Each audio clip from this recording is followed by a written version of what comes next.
Oui. Vous me donnez les clés pour... Ça fait partie d'un texte d'un poète qui s'appelle Guillaume Condello, qui s'appelle Les travaux et les jours. Donc dans ce texte, il y a justement cette phrase, le paysage ouvrier fixe. Et bon, moi, on va dire que c'est une phrase qui fait écho pas mal à ma pratique, puisque bon, pour moi, la notion de paysage, comme pour beaucoup de gens, beaucoup d'artistes en tout cas, c'est une notion qui est assez importante. Mais bon, moi justement, mon paysage, c'est pas la forêt, c'est pas la campagne, c'est pas les rivières, c'est la ville et les marges de la ville. Et donc voilà, je trouvais justement ce rapport entre paysage et ouvreur fixe comme un grand magasin, une grande surface.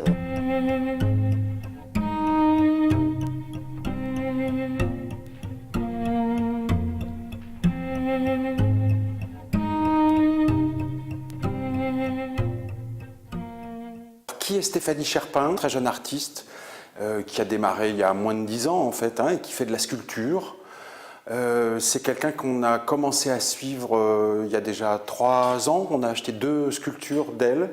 Elle nous a été chaudement recommandée par quelqu'un qu'on aime beaucoup au FRAC Limousin, qui était son professeur, Anita Molinero, puisqu'elle a fait une partie de ses études avec elle à Marseille.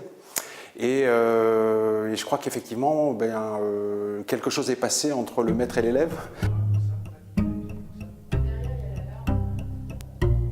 Voilà, elle attaque la matière avec cette disqueuse et elle révèle quelque chose qui est à la fois aussi classique qu'une gravure, mais en même temps où il y a une tension, où il y a une présence, enfin, qui ne peut pas laisser indifférent.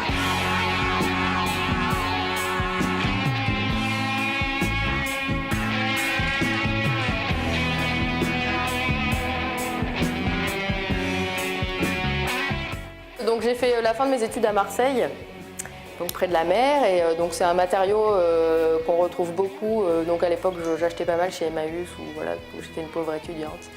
Mes objets venaient pas mal de là-bas, et donc c'est des matériaux qui sont vraiment très facilement, qu'on trouve très facilement là-bas.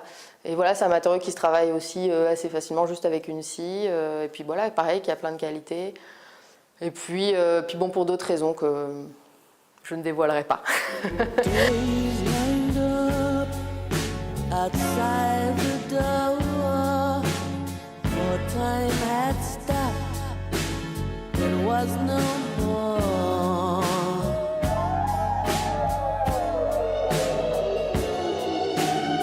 Bon, alors ici c'est encore vraiment le chantier.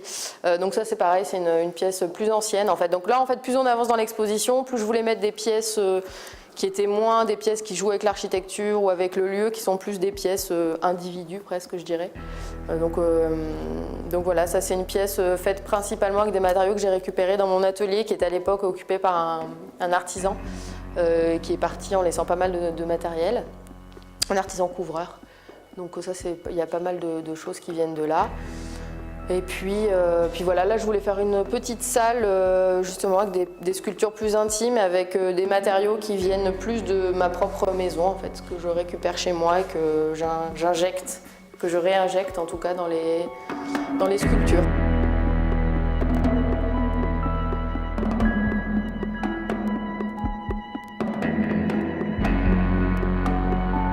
Je vais vous demander un regard sur ce lieu d'exposition, cette galerie du FRAC. Oui, une galerie, hein. Ouais, c'est une vraie galerie. Moi, disons que c'est un lieu que je connais depuis pas mal de temps, puisque étudiante, j'ai l'occasion de venir ici. Et en fait, justement, moi, j'ai le souvenir de la très belle exposition d'Alain Séchas qui avait eu lieu ici, et j'avais justement adoré la façon dont il avait joué avec ce lieu, avec justement des choses qui nous arrivaient un peu partout, qui coupaient le chemin, on était surpris un peu. Justement, il avait vraiment réussi à bien casser le côté travelling, et c'est vrai que j'ai eu cette réminiscence comme ça de cette exposition. Voilà, puis bon, c'est un lieu que j'aime aussi parce que dans la collection, il y a plein de gens que j'aime, plein d'œuvres que j'aime, et donc voilà, des amis, des gens pour qui j'ai de l'amour pour leur travail et aussi pour leur personne. Donc je suis très heureuse de faire cette exposition ici pour toutes ces raisons.